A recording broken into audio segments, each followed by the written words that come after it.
படம் கொடுத்துட்டே இருக்கீங்க, ஏன் அப்படின்னு கேட்டுகிட்டே இருப்பாங்க. சத்யான்னு என் நண்பன் ஒருத்தன், சார் நண்பரில் என்னோடய காஸ்டியூம் டிசைன் கூட கேட்பார். எல்லாருமே கேட்பாங்க, ஏன் சார் நீங்கள் அவங்களாம் ஏமாறாங்க, அவரை ஏன் நம்புறீங்கன்னு. எனக்கு ஒரு பிரச்சனை வந்தப்போ, அசோக் இறந்தப்ப ஒரு 5-6 பேர்த்துக்கு தான் என் மாப்பிள்ளையை பத்திரமா பார்த்துங்க, அவனுக்கு ஒன்றும் தெரியாது, தயவுசெய்து பார்த்துக்கோங்கன்னாரு. என் கூட கடைசி வரைக்கும் என்னை பார்த்துக்கு நிற்கிற சரவணன். அவனுக்காக நான் உயிரே கொடுக்கணும். படம் கொடுக்குறதுல என்ன, ஃபெயிலியர் ஆனால் என்ன, தோல்வி அடைஞ்சா என்ன, அதை பார்க்கவே மாட்டேன். எனக்கு அப்போ நின்ன ஒருத்தர் இப்போ வரைக்கும் நின்றுட்டுருக்காரு. எனக்கு பிரச்சனைனா வந்து நிற்கும் போது ஃபோன் பண்ணும்போது ஒரு ஆறுதல் தான். நம்ம வந்து பணம் இழந்தப்போ, நான் அடிக்கடி சொல்லுவேன், பணம் இழந்தப்போ நமக்கு அவன் காசு கொடுத்தலாம் அவர் எனக்கு உதவவே இல்லை, எந்த விதத்துலேயும் ஃபினான்ஷியல் சப்போர்ட் பண்ணலை. நான் தான் அதை முடிஞ்சேன், நான் தான் உழைச்சேன். ஆனால் சொல்கிறதுக்கு ஒரு நண்பர் இருக்கான் பாருங்க கூட. நமக்கு ஒரு பிரச்சனை வரும்போது எனக்கு இவ்வளோ ஃபீல் இருக்குது அப்படின்னு அப்படி சொல்லும் போது நம்ம அதிலேருந்து வெளியில் வந்துடுவோம். சார் கவலைப்படாதீங்க சார், உங்கள் நல்ல மனசுக்கு நல்லது நடக்கும் சார்னு சொல்லுவார். அப்போ நான் அதுதான் கொடுத்தேன். அப்போ தான் நந்தன் படம் வரும்போது நான் ஒரு சின்ன கேரக்டர் நடிக்க தான் போனேன். அந்த பிடிஓ ஆஃபீஸர் கேரக்டர் தான் என்னை கூப்பிட்டாரு. போய் இறங்கிட்டேன்.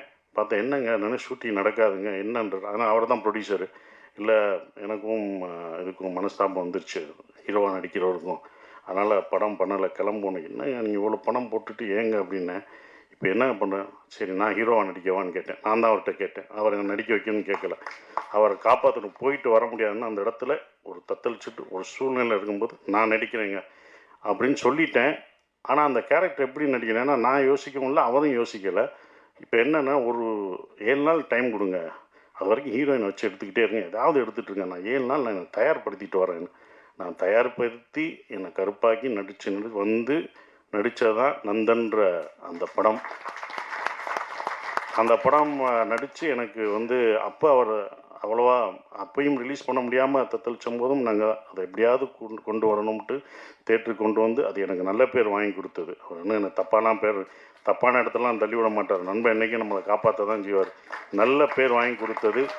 இன்று அந்த நந்தன் என்ன பண்ணுதுன்னா, அந்த கொடியேற்ற முடியாமல் ஆகஸ்ட் 15 கொடியேற்ற முடியாமல் இருக்கிற பஞ்சாயத்து தலைவர்கள், தலித் பஞ்சாயத்து தலைவர்கள்லாம், பிடிஓ எல்லாம் கவர்மெண்ட் ஒரு ஆர்டர் போட்டிருக்கு, ஜிஓ போட்டிருக்கு, அவங்க கண்டிப்பாக கொடியேற்றதை நீங்கள் வந்து ஆன்லைன் மூலமாக பார்க்கணும் அப்படின்னு சொல்லி அவங்க ஒருத்தவங்க ஃபோன் பண்ணி எனக்கு நன்றி சொல்லும்போது இதுதான் இந்த படம் எனக்கு கொடுத்தது. ஒவ்வொருத்தவங்க அந்த இதில் அழுதுட்டு ஒரு அம்மா, நமக்கு எங்களால் ஏற்ற முடியலன்னு சொன்ன அந்த அம்மா, நாங்கள் இந்த வருஷம் ஏற்றுறோன்னு சொன்னோம் பார்த்தீங்களா, காசு பணம் கொடுத்தா கூட அது வராதுங்க. அந்த கண்ணீர் எனக்கு கொடுத்தது ஆஸ்கார் அவருக்கு சமம். அது வாங்கிட்டேன் நான்.